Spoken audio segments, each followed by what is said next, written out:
Hi, everyone. It's Nancy Reyes with For Your Canine. And Joanne Soike with For Better For Worse. And Lisa Bataska with Canine Defined. Well, today we're going to be talking about a very delicate subject. So let us know you're there. We are going to be talking about dog bites and what they are and what they're not.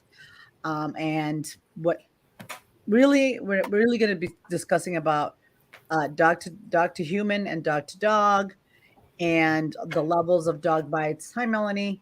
Levels of dog bites, and you know when you need to seek professional help or when it's a big problem. So we just wanted to give you some tips on that.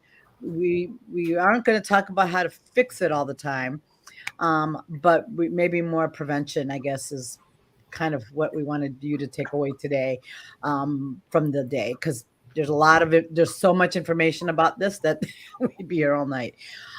So anyway, so what we want to talk about is um, biting dogs. So I think Lee, we were talking about this before we went live. Is we get, I can't tell you how many calls a week we get at our facility telling us that they have a dog that bites, and then when we ask the age, it's like a puppy. It's through 12 weeks, 15 weeks. So we're not going to be talking about puppy biting.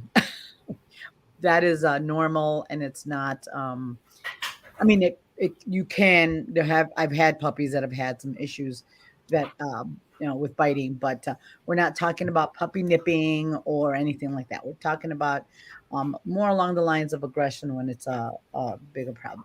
Hey, Tamara, congratulations on your detective title! Yay for you! I saw Facebook today, so I did a little scrolling and I saw her come up. So anyway, so that's kind of what we want to address. So puppy nipping, biting isn't what we're going to be addressing today. It's that's a whole nother Facebook Live, I think, right? so I think, so I think, so we're just going to be talking about the levels of, and this is for whether it's a rescue or a, you know, purposefully bred dog or anything like that. Just biting in general.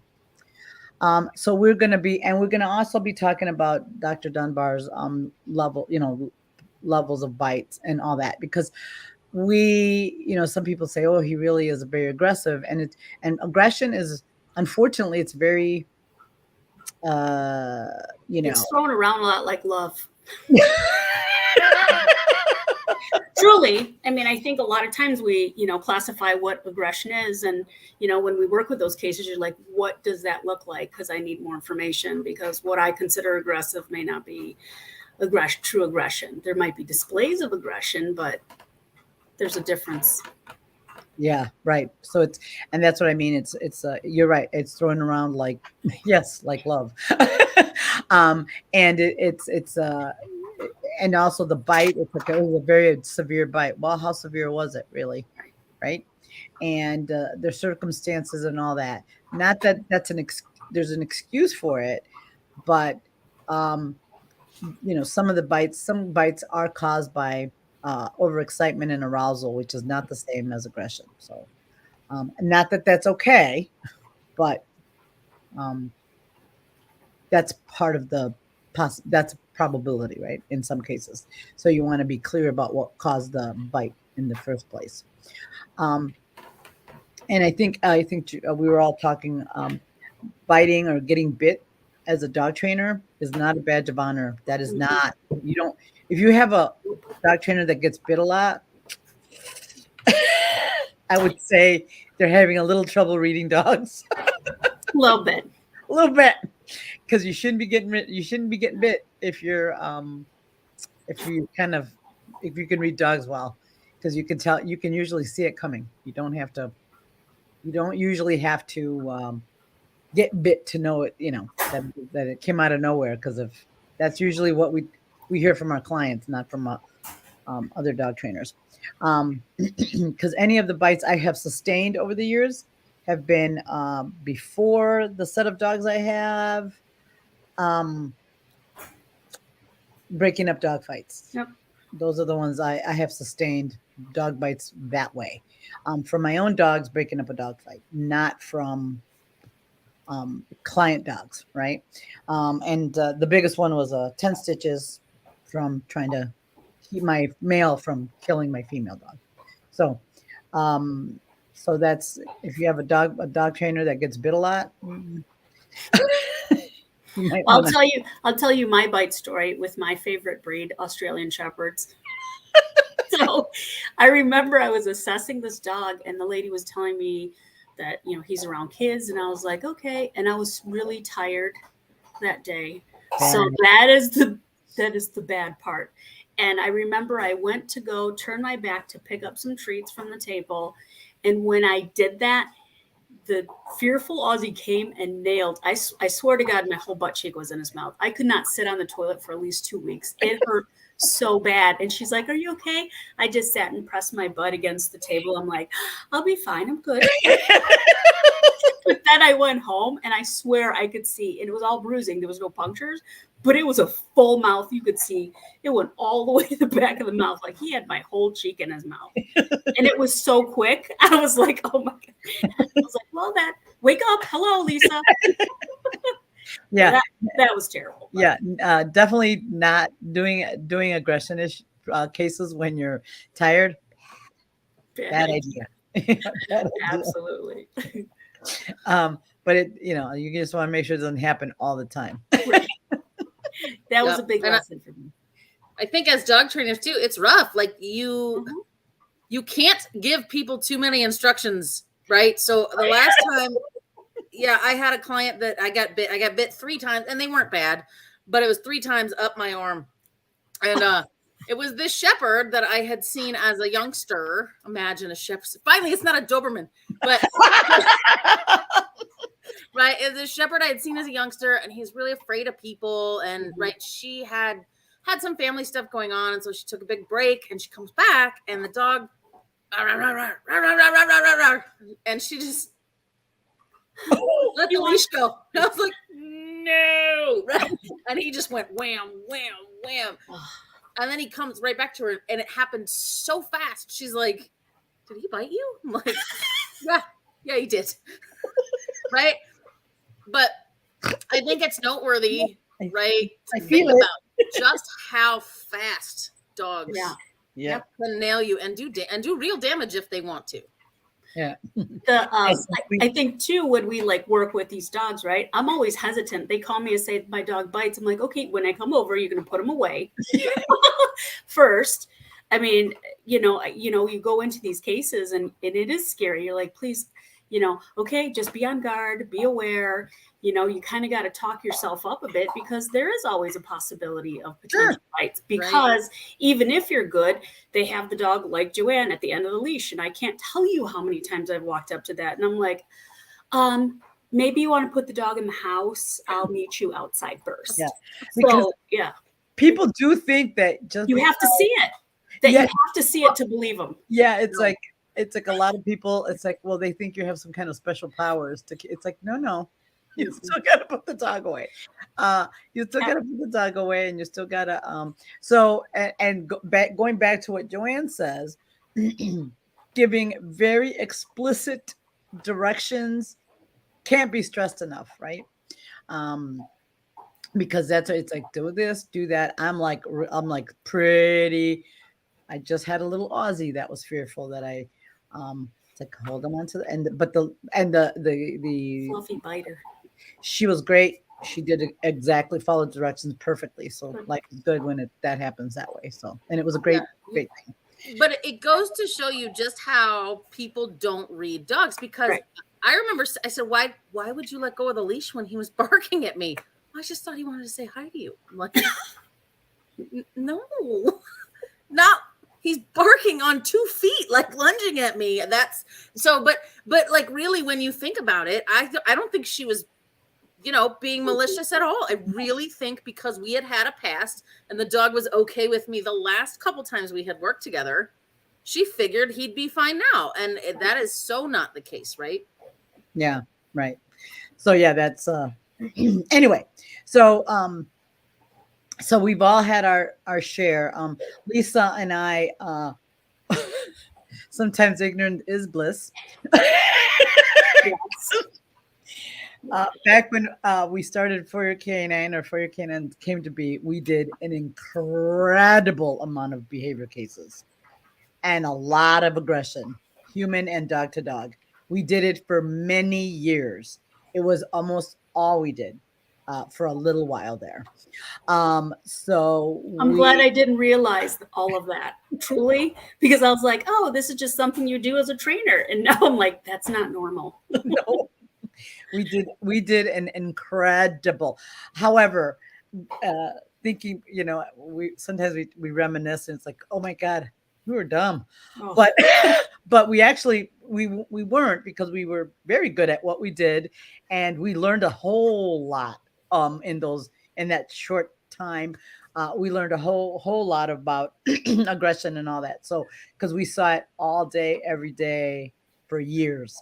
So I don't know now that we're older. I don't think we can do that again because that was really hard. But back then we're quite a few years younger and a little bit more agile. I don't think now we could probably we could make it. no.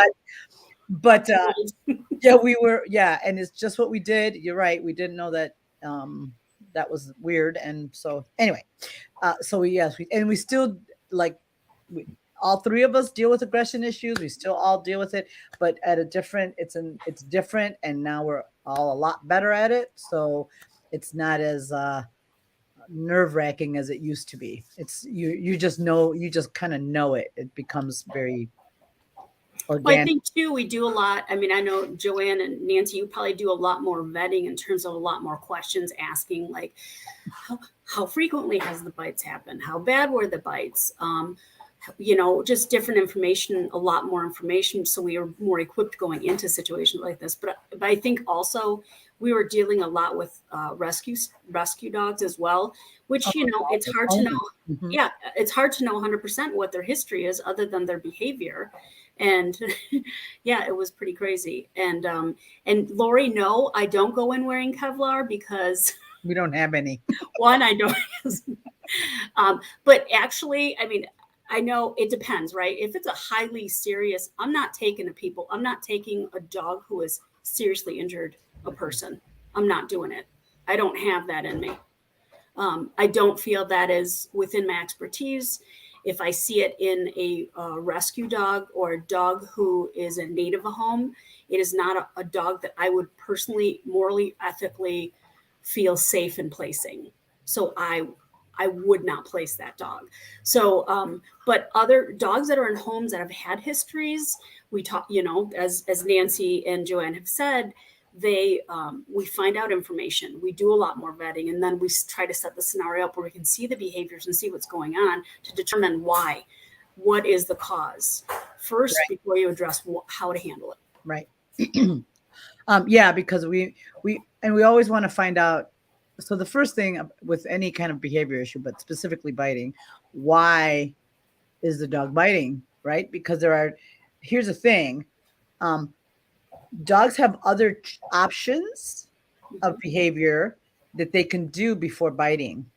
So why they chose to bite, right, is always a question I have. Like, why is that?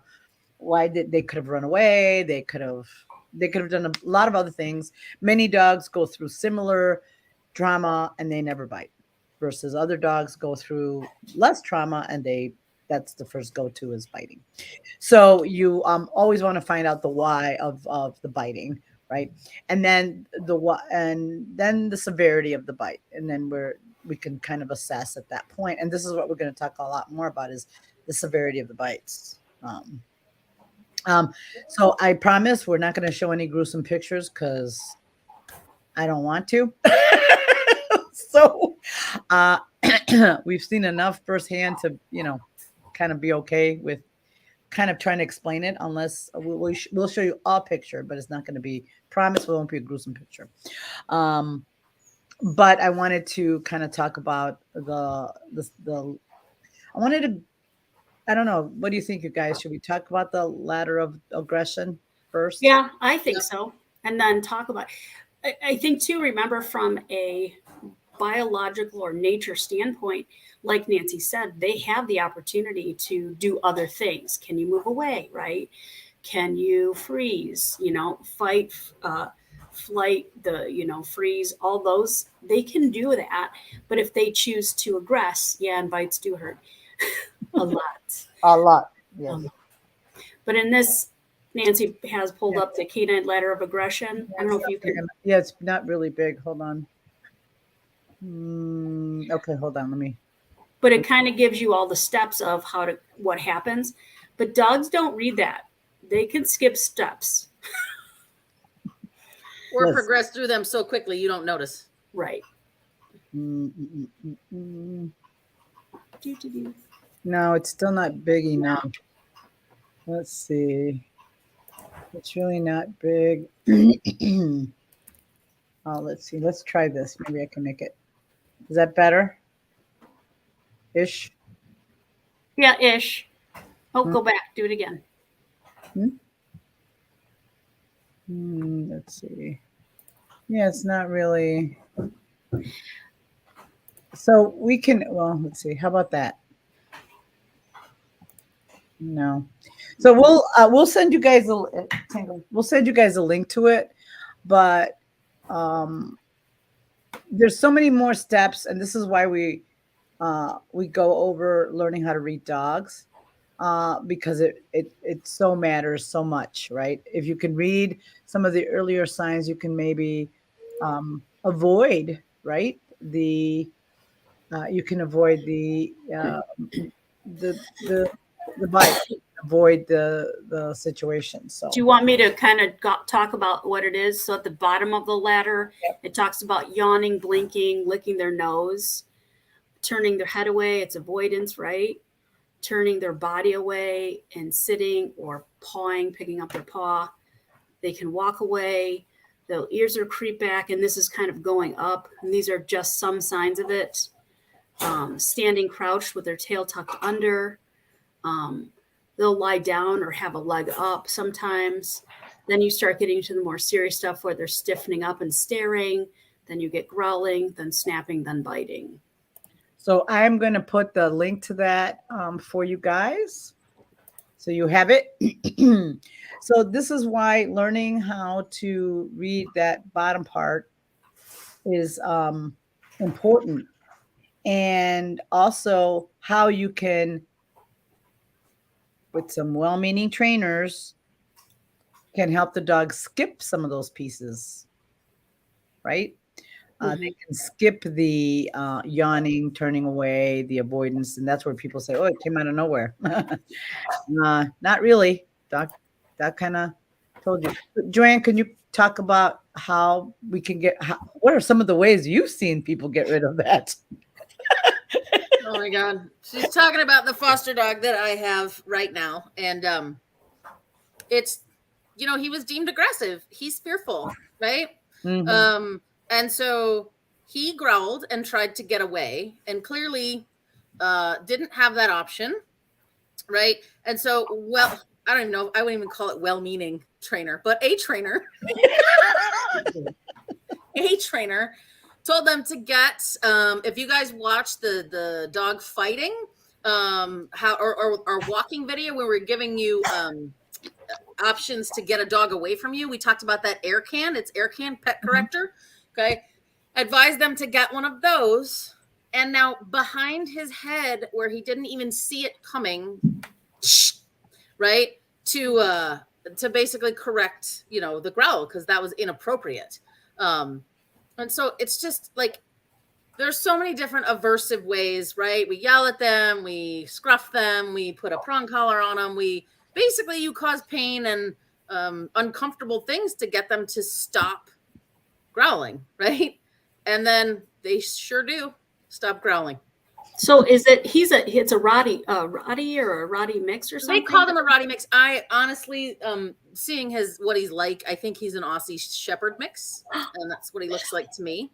Of course he is. Stop it. But you're right. I mean, I think a lot of times people just want to suppress the behavior.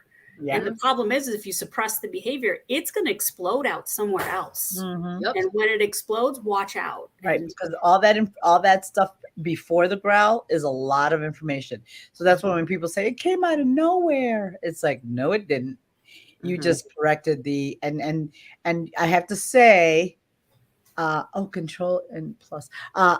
You have to say, you have to sometimes they people are well meaning, but they just, you know, uh they think it's rude or whatever. It's growling. It's information, right? Yeah. Yeah. It's telling you, the dog's telling you it's not comfortable. So you Right. want to watch all those behaviors, right? And some of the, I mean, I'm not gonna lie, there are dogs that, just like people, that's why they're serial killers. There are dogs that they're not right, and they don't do all the steps. They might just want to go in and, that those dogs exist, just like we have, again, serial killers out there. So we have, so those dogs do exist, and they do, they're among us. However, the majority of the dogs are very much like Joanne's foster, right?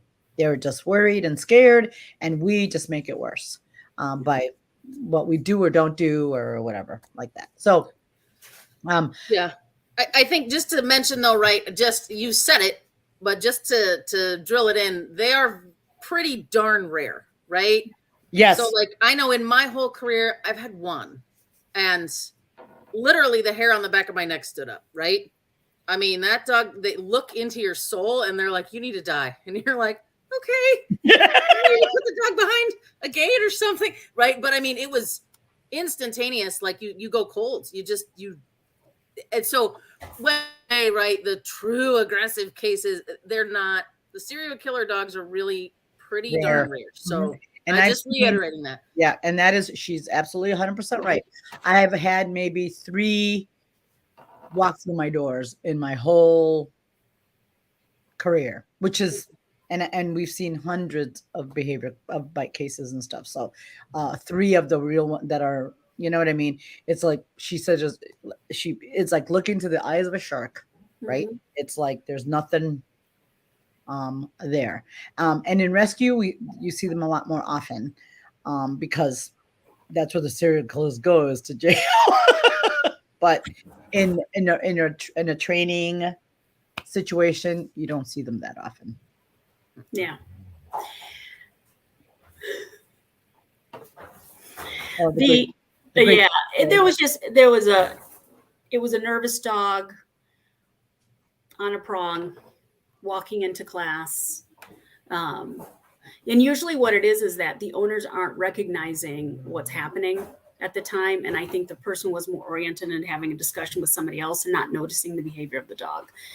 And so, yeah, that was pretty rough. So, and here's the thing. And again, not to Joanne's well-meaning maybe is a stretch, but here's the thing. A lot of the bites that happen are usually man-made in many cases. Again, the dog does have options that they could do otherwise, but many times it's no different than somebody's like keep shoving you and pushing you and pushing you, and eventually you're going to snap like a twig. Right. So unfortunately, those are a lot of what we see in our homes, because we're trying to do the right thing, or a lot of the dominance, theory, myths and stuff are very prevalent still. And so and most of the dogs that have a potential to bite are fearful, and using those compulsion is even more fearful, makes them even worse. And eventually they feel like there's no option.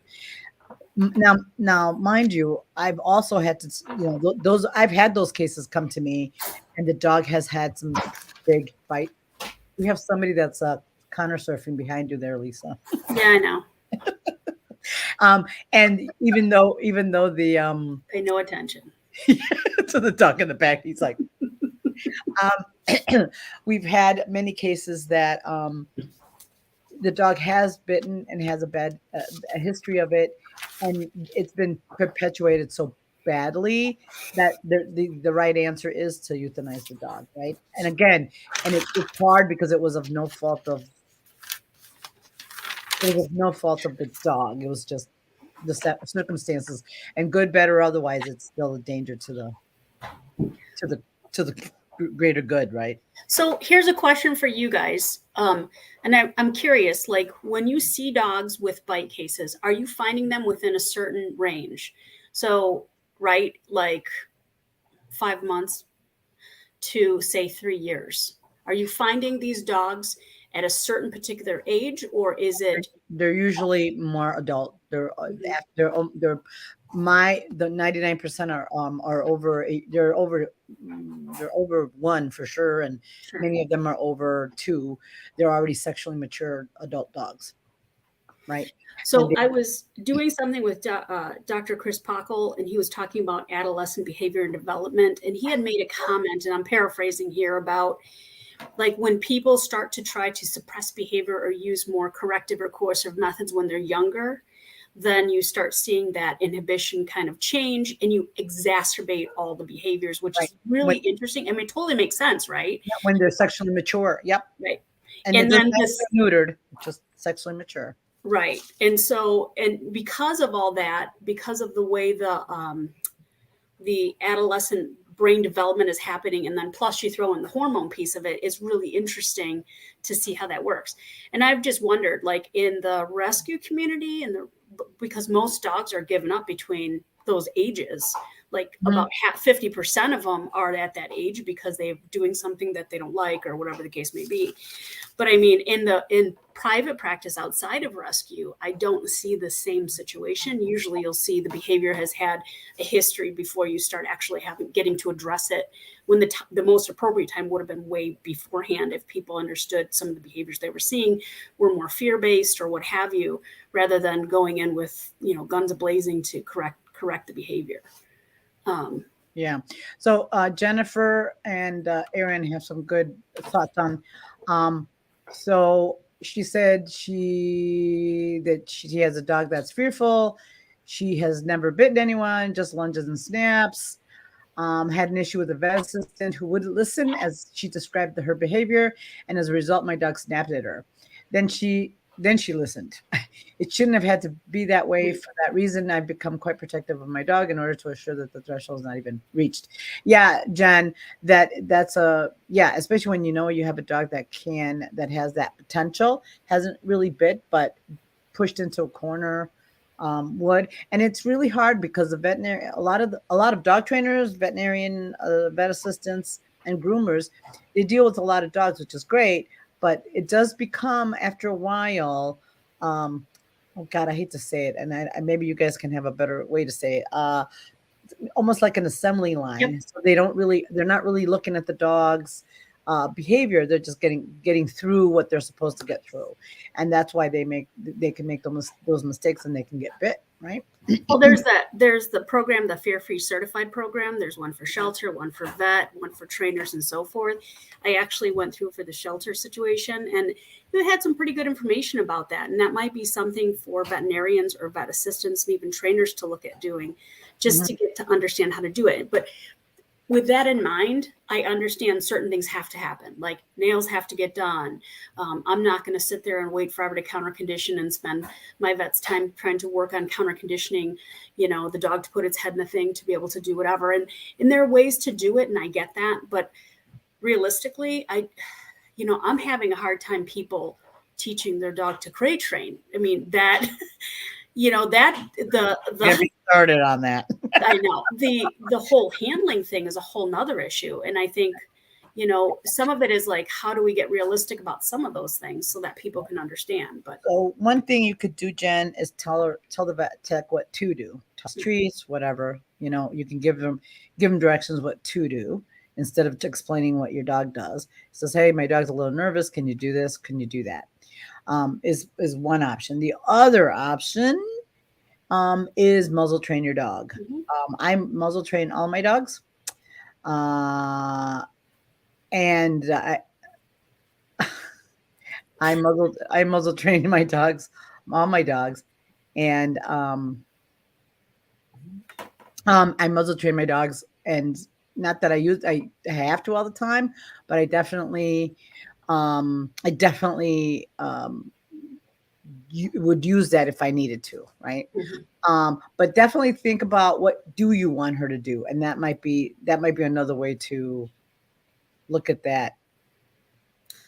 Yeah, and not at the vet tech perhaps, but if it happens on the street or something like that, I am sorry, but when I have a dog that I know has issues that I'm trying to protect, I always say be a bee first and then apologize later, right?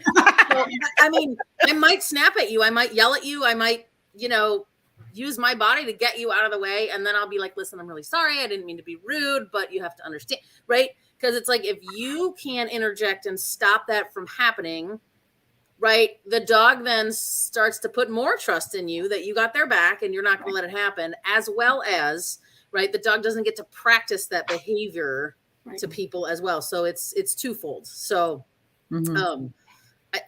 it's hard as a vet tech because, like Nancy said, and I do think, I mean, I don't mean it in a bad way, but like you said, I do think some of these bigger vet practices, right, it is a little assembly line-ish, right? Like you got 12 minutes to get this appointment in, out, and on its way. So yeah. Right. And Aaron, yeah, you're right. Luring or whatever is better than yelling no. Yelling no is actually it's like adding gasoline to an already difficult situation. And so, yes, that is actually definitely going back to suppressing the behavior, because you are suppressing the behavior. You're not trying to figure out why he's, doing always ask why the behavior is happening, right? And yeah, yelling no doesn't help it. It's like if you have a hysterical person on your hands, you're going to say no, stop being hysterical, and yelling at him to stop it is not really going to help that situation in the least. I just think of that clip from Airplane. Calm down. Exactly. A line of people with like a wrench. It's like that never really helps. Yeah. So yeah, you actually had the right idea, Aaron. Having them, lure them, giving them treats, and and that doesn't always help, but that's worth a try. Versus. Yep, and the let's go you talk about, right? When they're not taking treats because they're too over-aroused, 100%. Sometimes you just have to get out of dodge of that situation, and that is where you throw in a good let's go, we're leaving. Yes. So yep. Okay, so now we're gonna kind of go over the level of bites so that we can actually, so you guys can kind of see what we're talking about when we say a level of, hold on one second.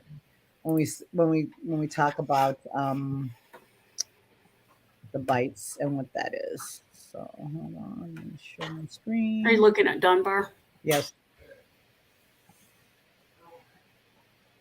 Can you see that, or is that still small? Oh, it's really small. It's a little small. So Lori said I can do Control Plus. I'm gonna try that. Do the There you go. You can do the plus on the other side too. Yep, I got it. Okay, so and this is so a level 1 is just aggressive behavior, no contact. Okay, guys. Snapping. Right. Yeah. Yes, you're right. Getting out of dodge does not work when the dog bites are in your direction. Yeah, feel you, Gail. So level 1 doesn't include any kind of teeth, right? There's just maybe a behavior, but no connection. Number 2 is they make contact, a bruise or whatever, but doesn't break skin, which is sound like Lisa's butt cheek. Got a level 2 on that one. Because there was no blood there, right? But this is where I don't know what you guys think. And level 3 is where it's 1 to 4 punctures. Deeper than the canine teeth. Yeah, and this is something too, like what we had talked about before, Jim Crosby, who does the forensics for canine aggression or dog bites and stuff. For him, I mean, the level of bite, the way they describe it, you have to be very objective about it. So you can't say this dog was aggressively chewing at the person's, you know what I mean? You have to describe objectively what you're seeing. And he had made a comment too that between a level 3 and a 4, there's a couple of differences. But I guess one is more of the what did he call that? Like the grab and dash or something like that, slash dash or something like that, versus the other wasn't. And I think this looks like it's, level 3 is where the dog or the owner can pull away, so there's a scrape. And the other one, it looks like where the dog holds on. Right. So that grab and hold and then possible shake, so there's a lacerations there. Right. So we're gonna show a quick picture. Let's see if and I think the big thing between 3 and 4 is the depth as well, right?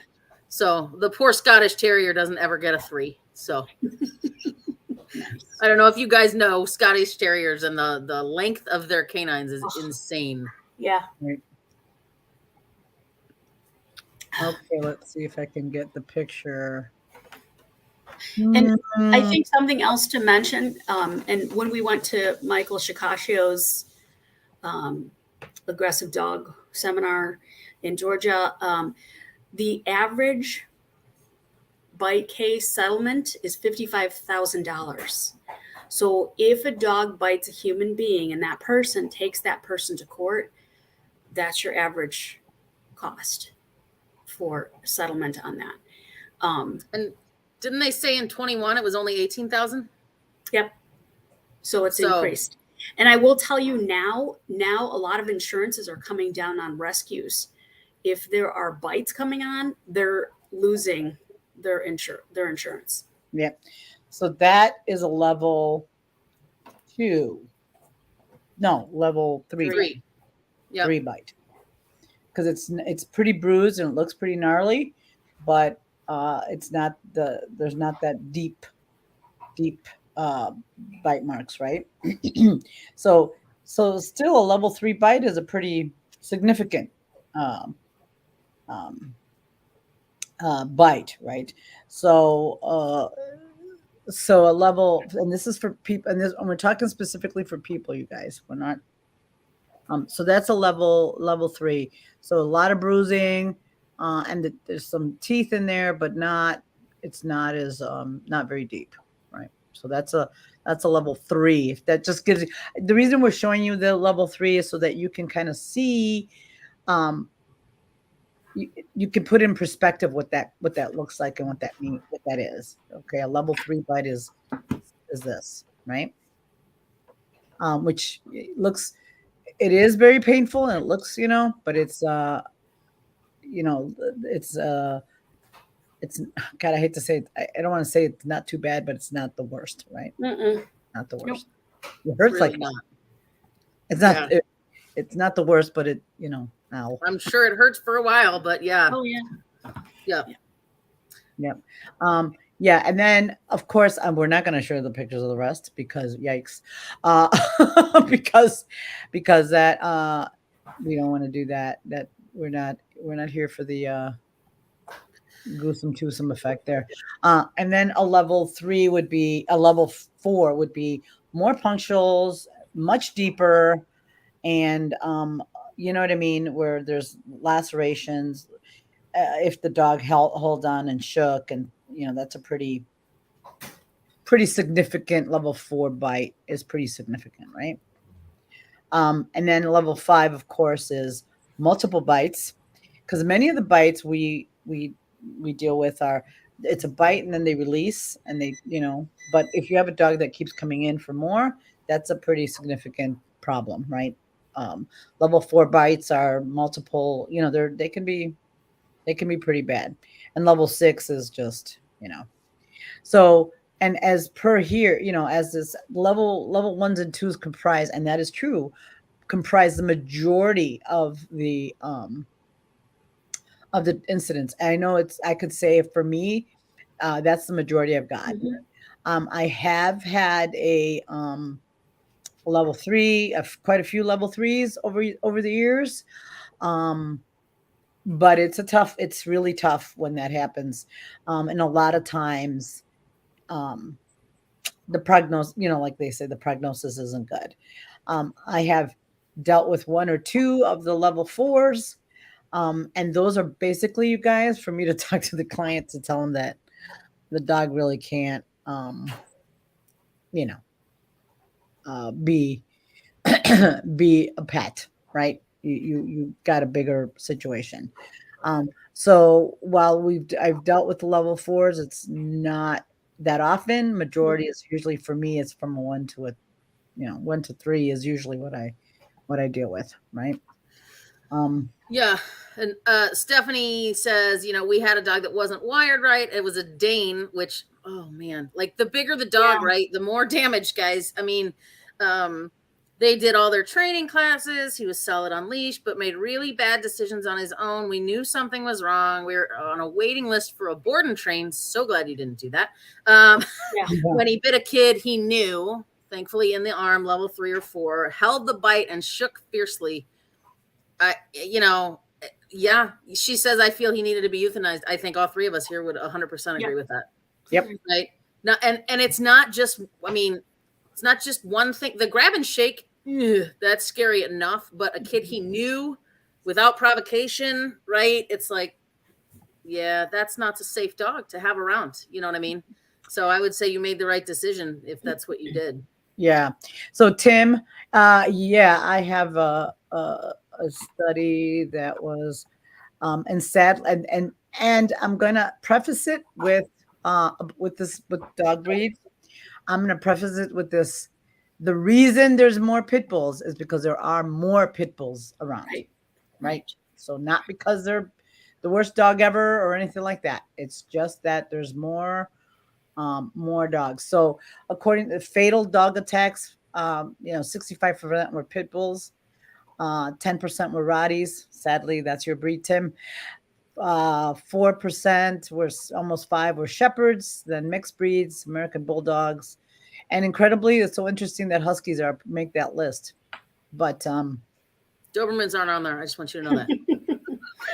Hey, we had a. I was gonna say, and that I knew she was gonna say that. In the rescue, we had a dog who was not doing well, and he wasn't temperamentally. He was not sociable. He stood and froze. One day, the staff was handling him, and he did a bite that caused nerve damage and required extensive surgery as well as rehab on it. And those are not things to play with. I mean, and I myself, I remember, well, I forgot what the breed was. It was a bully or mastiff type of breed. And at 4 months old, the dog was growling and pulling back and eyeballing, hard staring at 4 months old. And I'm like, this is a problem. This isn't going to get better. You need to really work this. They stopped the training. A year later, no, not even a year later, when the dog was 10 months old, they were going to try to have it neutered, and the vets wouldn't even touch it. He ended up breaking down the door, going after a bicyclist and took him down. And then the call came to me, and I said, he's not safe. And then the concern was there are children involved, and how do I keep this dog safe, etc. I don't have that answer for you, and you have to consider just different options. So you lay out the options, and hope that. And I didn't hear anything back other than thank you for your time and so forth, and that was it. So I don't know what happened, but I think the reason why Deb, the money has increased is because honestly, what I think is we're not seeing solidly behavioral dogs anymore. I think the breeding that's coming out right now, if people are breeding, they're breeding more for looks than temperament. And to me, I'd take a dog with 2 legs and the best temperament ever over a beautiful dog who doesn't like people. Yep. And I think, and you're seeing it across the board. Like I see it in rescue. I see it all over the place. And I'm sure you guys are seeing the same. And anybody I've talked to and everything I see, like in terms of furthering education, it's all pointing the same direction. And it's really sad to see that, because if you're an avid dog lover, it is really heartbreaking. So, yeah. And Tim, there was a min pin, because I did a lot of min pin rescue, that put 30 stitches in somebody's face. Yep. So just saying, while it's maybe not Common. a fatality situation with the Yep. smaller dog, the damage can be pretty financially equivalent, right? I mean, he put a tiny dog that put 30 stitches in somebody's face is Yep. like a serious dog, right? I had a 9-week-old American Eskimo puppy who put a full mouth bite and ripped deep at 9 weeks old. Sent her to the ER. She had something same, like 30 stitches. It was crazy. Wow. And I mean, right?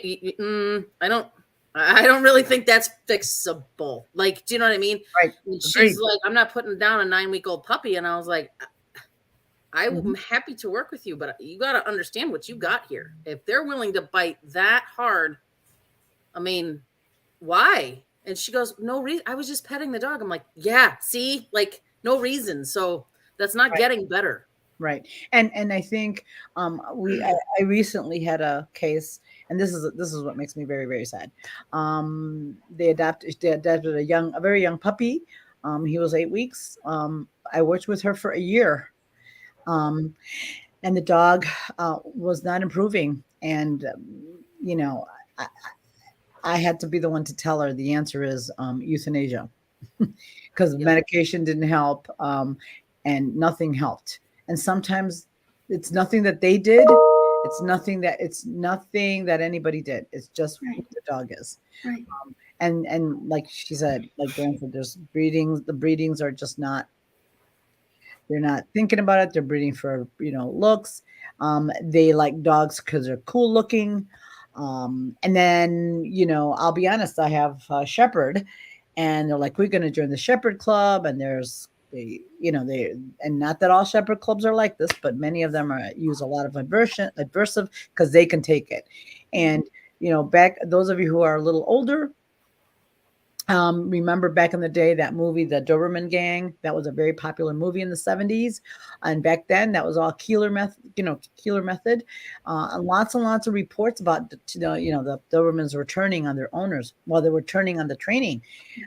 And that was happening with that breed at that time. That, and so they were, they're going to get you before you get them. Right. And unfortunately, that was a big thing back then.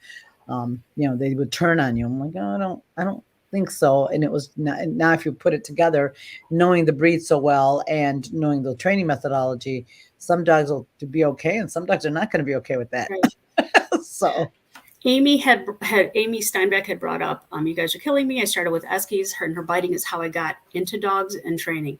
We all did. Every one of us. We all got into it. And the reason why we get into training is because we want to help and try to make a change, right? And I think, I don't know if you guys remember, but when we were kids, there were like dogs roaming around the neighborhoods without leashes, hanging out with their people. It wasn't a thing. Nowadays, God forbid, that just doesn't happen, right? But I think you also have to understand, like, obviously there's an inherent risk when you have a dog that bites. And I think what's important to know, because I don't think, Joanne, you never met Simon, but I had Simon. I did. Oh yeah. And he came in as a 13-week-old dog and he didn't even want to come out. And I felt bad. I'm like, how am I going to send him back? And, it was a whole big thing. And it took him 2 years to be okay with my husband living in the house. And we were married at that point about 12, 13 years. And he would always, it was fear biting, always from behind and grabbing, nailing them behind. And he did that to my stepsons. It caused a great number of issues across the board. So, and it's constant stress. It's constant management. When people would come over, I'd put him away. He would never have any interaction. So even if you choose to have a dog like that maybe you're the only one, that's fine. But understand there's always risk to having that because somebody's going to leave the gate open. My brother opened the door. I remember I put him in my room, my oldest brother. He's like, how is everybody in here? And he open the door, screams in the room. And I'm like, you're lucky you didn't get your face bit because he was in there. Knock it off, guys. And so, yeah, right. But yeah, and the thing is like his was all fear-based, and he had multiple bites to him. None of them were ever, I think none of them, they were more level 3 bites, 3, 4-ish, but I wouldn't say it was anything more than that. I mean, I think the bite he did at 10 months old was when I had, what was it? Oh, the neighbor. There was a dog, a next door neighbor picked up his dog, his little dog, a Chihuahua. The Chihuahua was barking. Simon jumped up onto the fence, opened his mouth, grabbed the arm, and because it was he came down and the guy was pulling away, it was a tear. I was devastated over that. And I'm like, not that looking back, not that I didn't see something like that wouldn't be coming.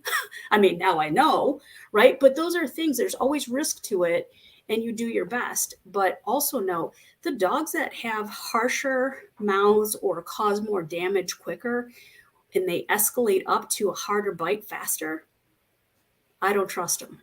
I don't. Well, and I was going to ask you that question too, right? So seeing as you had Simon with multiple bites on you, right? Did he ever, from the first bite he ever gave, did he ever give a lesser bite? Yes. No. No? They were all the same. Yeah. See, yeah, so it never got bit by him. No. I know Simon, for whatever reason, I made his circle of trust when he was really young. So I never had, but Simon was with me all day, every day for his whole life. So it wasn't, so there was never an issue.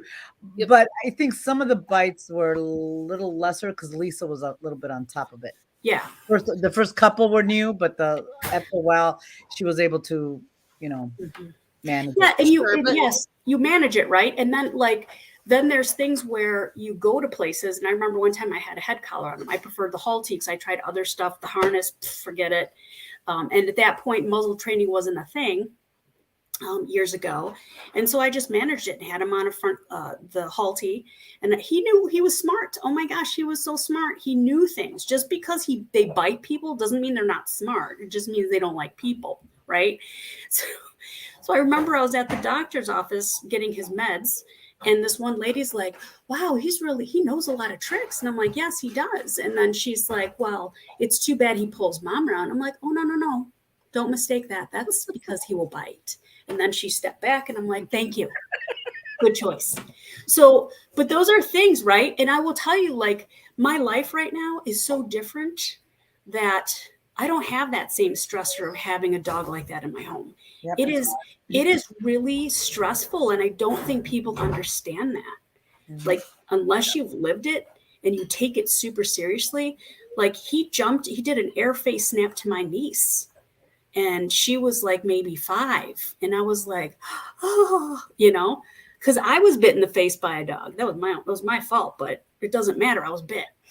And, so I am terrified of that happening. But anyway, to your point, yes. Well, I think one of the big things I wanted to drive home here too, right, is if you have a dog and the first time they bite, it's a level 3 bite, that's not getting any better, right? So if your dog nails somebody and they're, pretty darn injured, that's the level or more of bite that you're always going to get. They never downgrade. Right. So that is absolutely true statement. My dog that bit people, were all level 3s. Right. All level 3s and I think a couple of 4s because he did bite a lot of people too. And, to be honest with you, had I known then what I knew now, he would have been euthanized much sooner. But he got to live a long life. He was 13. Right. But, you learn. Question, Stephanie, and I'll read it. Has anyone ever looked at doing bite sport training with a dog who was bitten? Sort of like applying with the word speak to a dog. No. And I have not, but I know somebody who has. But go ahead. I would say no, especially if the bites are happening because the dog is fearful. Right. Fearful dogs have no place in IPO or because that does not make it okay and it makes it better. It's not the same thing, right? The biting is coming from a place of fear and IPO dogs, they need to be very stable dogs that are very comfortable and know it's a game. It's a game that they play. IPO Schutzhund is a game. just like any other, just like agility, just like nose work. And that's what the dog should treat it as such, as a game. And dogs that are fear biters, they ain't going to see it as no game. Yep. It just And makes it worse. well, and I'll even tell you, I debated on doing it with Bam, right? He does not bite people and he is a nice, stable dog. However, you hear us talk about all the time, his arousal is through the roof. And I debated about it. I'm like, yeah, no, I don't want him to ever think it's okay in his state of craziness to like, as he's coming for his tug or he's coming for something else, right? Like, because in that over aroused state, knowing that they can bite something, which let me tell you, if he saw us leave and somebody's like, get it, he's gonna, right? But it's the same reason I never did agility, right? And that, again, it's a sport, it's a game. He's gonna hurt himself, right? Right. Yeah. So, and I think that's, we all go back to, like, this is like, training is about the individual, but it really heavily bases upon that self, the temperament of the individual. So if you have an individual who is a little more aroused on one side, but everything else seems okay, you always risk that. Like Lucas has it, the reckless abandon gene, I called it, and agility. I'm like, run fast. Okay, how hard? Do I bounce into the wall or not? Or, he was just a little bit crazy like that. So Bam's in the right home. But those are things to consider, right? Because there is, if your arousal is over what should be normal, it's not regulated, it's not within thinking point, then nothing else, certain high arousal sports are not necessarily the best for those animals. I think I wonder from and I'm not a neurologist or anything like that, but I wonder what it does to the brain in terms of wiring it and changing how they view those situations, right? If you're predicting patterns because the brain is developed to do that, well, then what's happening in there? And is this what we want? Is this the path we want to head down? Or do we want to do something a little bit different? Right. So, yeah, I would say, and I know a lot of people who do IPO with fearful dogs. I have not seen anyone that really goes well. So I'm just saying. You know what I mean? I've never seen a fearful dog be very successful doing IPO. No, never seen it. Okay, so I wanted to really talk a little bit about dog to dog bite situation. So hold on, let me pull up the dog to dog is a different it's a different animal. Hold on, let me pull it up. Sorry, guys. Do you have it now? Yeah, we can see it. I'm just gonna say, even you went to the screen, even as you show this, I always feel like this is so hard to judge because there's always such human intervention that changes the bite. You know what I mean? Yeah. Excuse me. Go ahead. Does that, Joanne? Do you see just the thing? Dog to dog bite hierarchy and the levels? Yep. That's all you see. Yep. You don't see anything else. Okay. So I can't see. So I'm just saying. So dog to dog bite. The reason I wanted to kind of chat a little bit about it, when two dogs fight or get into it, the level of bite really, really, really matters. So, and a very, very wonderful trainer told me this one time. I'd rather have a dog that has had 30 level 1 fights versus a dog that's had, 2 or 3, level 4 or 5 bites, right? Because, everybody's like, oh, he's had some, I've had dogs come to me with dog to dog issues. They, and they've had none, they got into a dog fight, but basically it was it was very superficial. A lot of dog fights are level 1s, and sometimes they become level 2s or 3s because the people are trying to intervene and separate the dogs, which sometimes makes things worse. Mm-hmm. Right. So it's something to consider. And going back to what Joanne said, if the first dog fight the dog was in and there's a level 3 or 4 bites, that's probably not going to go well, right? If the first altercation 2 dogs have ends up in a level 3 or 4, just saying.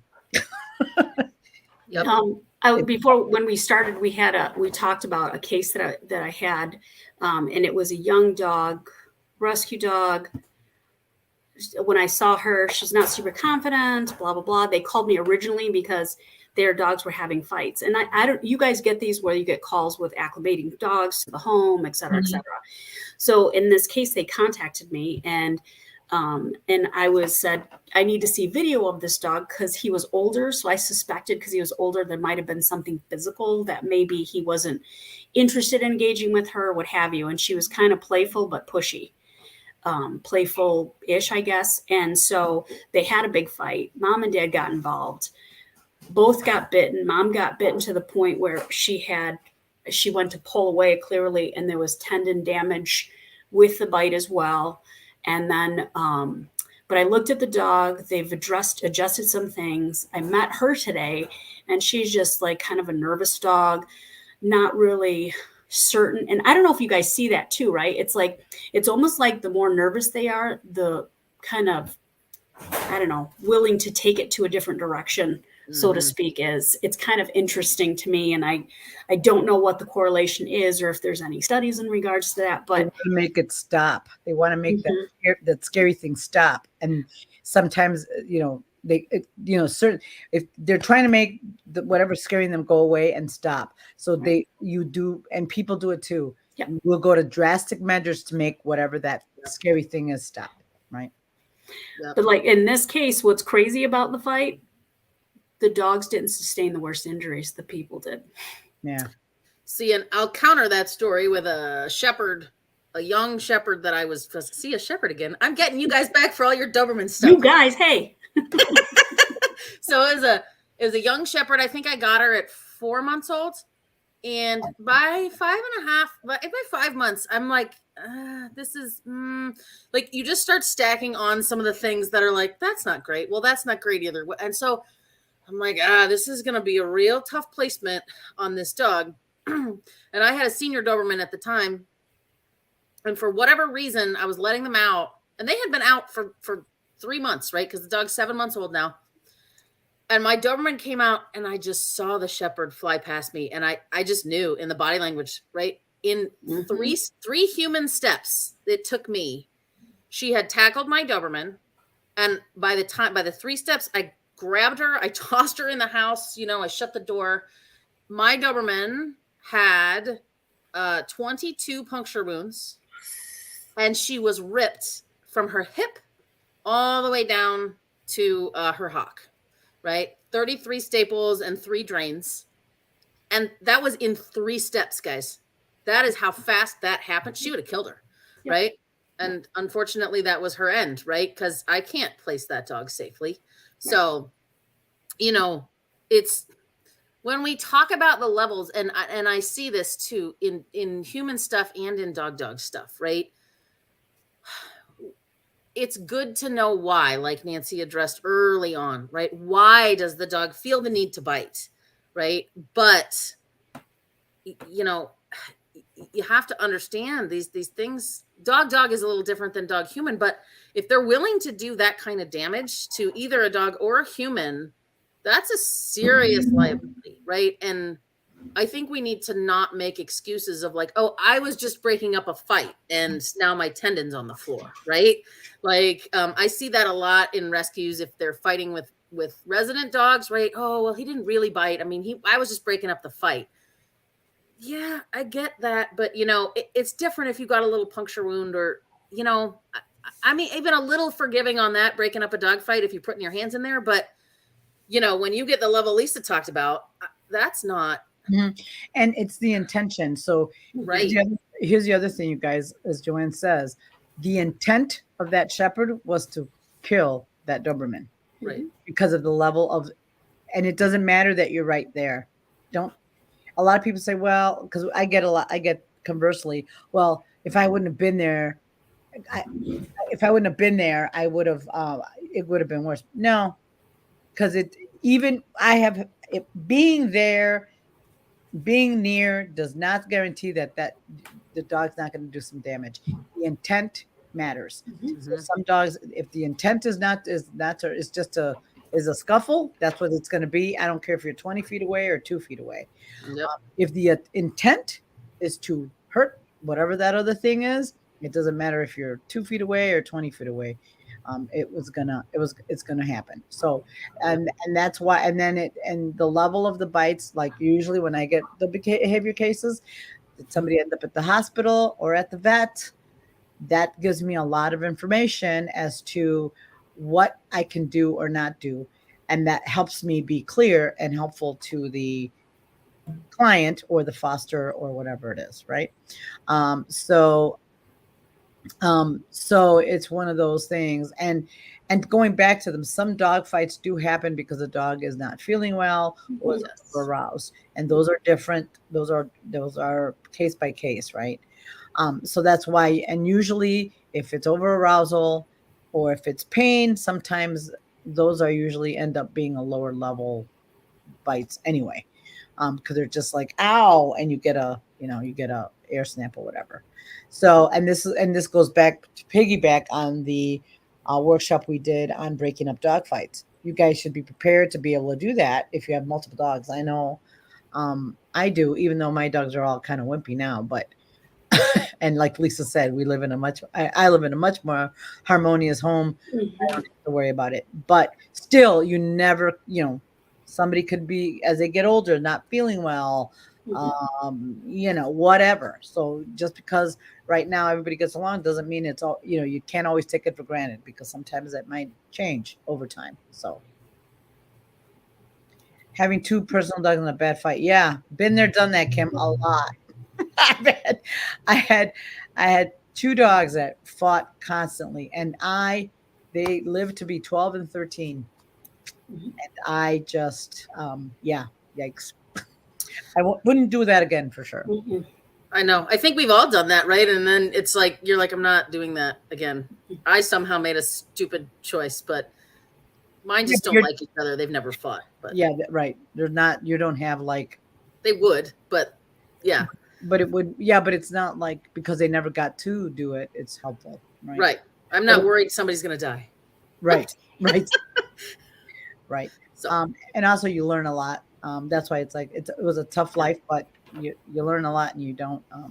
So anyway, the reason I wanted to do one on we talked about it, at least Joanne and I, is so that when the dog does bite and there is an issue there, you can kind of, you as a pet owner can kind of classify what level it is, so you can kind of think a little more clearly about what you want to do and how you want to handle it. Because to be honest, the majority of some of the bites are lower level, and yeah, you want to find out why. And again, a lot of the reason is fear-based. Like Joanne said, very very rarely have I had serial killers coming through my doors. They have. But it's not, the dog, but it hasn't been very often. Majority of the fights or dogs, dog human or whatever, have been that are pretty serious, are very rare. Thank God. But as we mentioned, there is more bad breeding happening, and it's just part of the gig at this point. And hopefully, but I think all three of us are pretty good about telling people the truth about what the answer is. A lot of people just don't want to hear that, right? And we are in the business of keeping dogs and people together, and having them have good relationships. That is our business. But sometimes that's not going to happen in certain cases. Right. So it's just part of the thing. It's just, that's what we're in the business for. That's what we work for the most. But unfortunately, we're also not going to say, okay, I can work magic, or I guarantee that this is going to happen, because we just know we're going to be wrong about that. I think too, I think some of the things you see, like there's a seminar coming up. It's Dr. Oh goodness, I can't remember her name. She, Kathy Murphy, and she is a neurobiologist and stuff like that. And she's doing a thing about emotional resilience, or resiliency in dogs. And I think it's very interesting. I'm curious to see that, but it just doesn't seem like there's a lot of resilient dogs out there anymore, in terms of being flexible and stuff. And we don't allow, I think it's crazy because we're not that emotionally flexible if you look at the nature of where our society is currently. And I'm like, but yeah, we expect dogs to do that, but that's a whole nother story. That's my social tolerance, lack thereof, coming out. But I think that, we're not seeing that so much. So I think it's kind of crazy. I mean, people get divorced. Dogs can't. They don't have that choice. And sometimes we have to realize it's just a matter of it's not the right fit. It's not the right situation. And then you have to look at an alternate path. And having those hard conversations and hearing people on the other end crying because they want to do something, they feel it's their fault, is actually heartbreaking for me, because I'm like, it's not you. I'm sure Jeffrey, I'm sure other people who are, I won't say that, but there are some people that, may have raised, like I'm not the daughter of I'm not the wife of a doctor that my mother had planned for. You know what I'm saying? So I'm sure I provided some disappointment, but the whole point is that, we have to be realistic about things. They're still animals. You're still going to have problems. If you have multiple dogs, that's still going to be an issue no matter what, because like Nancy was saying, things change. Behaviors change. I notice, like, when my dogs get a little older and they're less tolerant, then my other dogs might be, if they're more like, what do you mean you don't like me? And then they're a little more reactive that way, then you can run into other issues with dog fights and stuff like that. But, and when they're more frail, they're more susceptible to more damage. So, I think, having dogs that bite and fight and carry on like that is something that it's something you really have to consider, especially to the higher levels. Like some of the other stuff, it's a little bit different, but it's still a management to prevent it from escalating. So yeah, Karen, I'm gonna have to watch recorded. I wasn't able to get in there. Anyway, so that's what we wanted to kind of, like I said, wanted to cover, and hopefully our goal is for people never to have to deal with a dog fight or a dog situation or a biting dog of any kind. Our goal would be that you never know what that's like, but just providing the information and what's out there can help you make some very good decisions and choices going down the road, as those of us with multiple dogs or looking to bring another dog into our lives would be very, very helpful as well. So.